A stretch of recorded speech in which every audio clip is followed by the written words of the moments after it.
10 Best Places to Visit in Sri Lanka.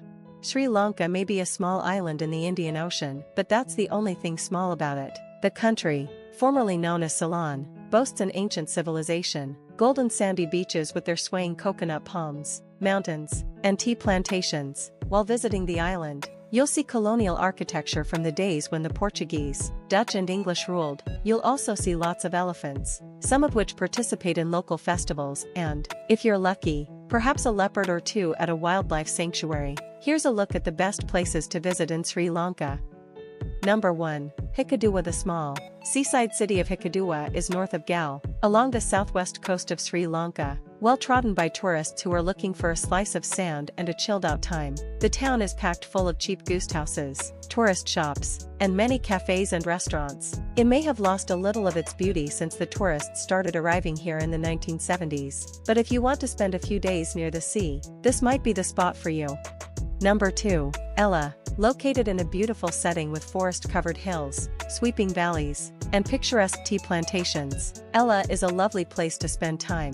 The journey by rail to Yala from Kandy is an iconic one and will take you chugging along in a colorful carriage up through the lush, verdant hills. Yala itself may be small, but if you enjoy hiking or just relaxing in the peace and quiet of nature, it's definitely well worth your time. Make sure to hike to some of the nearby waterfalls and temples, as well as to the top of Yala Rock for incredible views.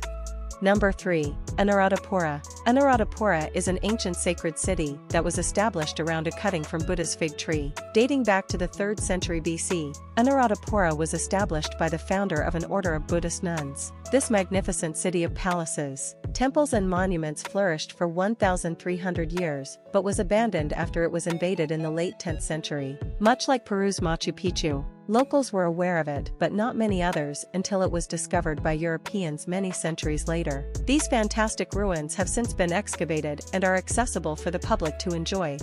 Number 4. Colombo has been the commercial capital of Sri Lanka for more than 2,000 years when its large natural harbor made it popular with ancient trades from Italy to China. It's often referred to as the country's capital, though the legislative capital is located in a nearby city, ruled over by first Portuguese and then British colonists. Colombo is a popular tourist destination. The city seamlessly mixes modern malls and skyscrapers with beautiful colonial buildings. A range of architectural styles can be found in the city, with the Murugan Hindu temple being one of the best. Number 5. Yala National Park. Yala National Park is a wildlife sanctuary about 150 miles from Colombo. It has the highest density of leopards in the world, so chances of seeing them are very high. Although leopards are the main attraction here, they are followed closely by elephants, sloth bears and crocodiles. The park is divided into 5 blocks, some of which were zoned to hunters until Yala became a national park in 1938. Ensure you make time to visit the very informative visitor center at the entrance of the park for insightful displays about the area. Number 6. Mirissa. If you're looking to holiday in a tropical paradise, Mirissa just might be the answer to your dreams. Swaying coconut palms, beautiful golden sand beaches, days spent rocking away in a hammock. It doesn't get much better than this. This crescent-shaped piece of paradise is famous for having the most stunning sunsets and sunrises in Sri Lanka. There are no luxury resorts to mar the landscape, so it's just you and the beach during the day. The pace picks up at night. Mirissa is the largest fishing port on the south coast and is a good place to go dolphin and whale watching. Number 7. Polonnaruwa, the second oldest kingdom in Sri Lanka. Polonnaruwa is known for the ruins of this ancient garden city. The 12th century ruins are some of the best preserved in the country. Polonnaruwa was a place where traders of exotic goods mingled with worshippers in the many temples. Start your tour at the Archaeological Museum, then proceed to the massive royal palace with its well-preserved audience hall. The stunningly decorated sacred quadrangle is another must-see here.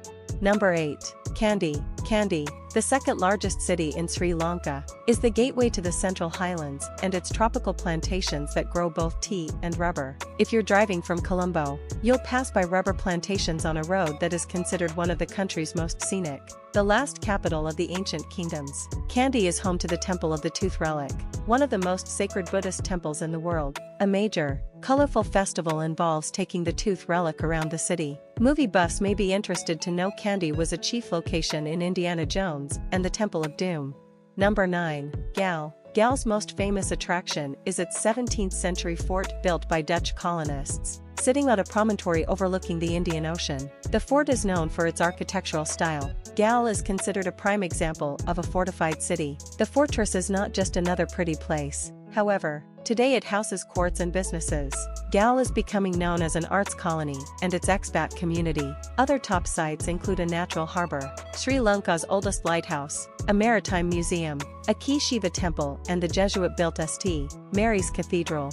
Number 10. Sigiriya. Wannabe archaeologists need to put Sigiriya on their list of must-see places in Sri Lanka. This ancient city is built on a steep slope, topped by a plateau almost 600 feet high. This plateau is known as Lion's Rock as it oversees the jungles below. The ancient rock fortress dates back to the 3rd century BC when it was a monastery. It was later turned into a royal residence. Access to the site is through staircases and rooms emanating from the lion's mouth. You'll also see ponds, gardens and fountains. Locals consider the site the 8th wonder of the world.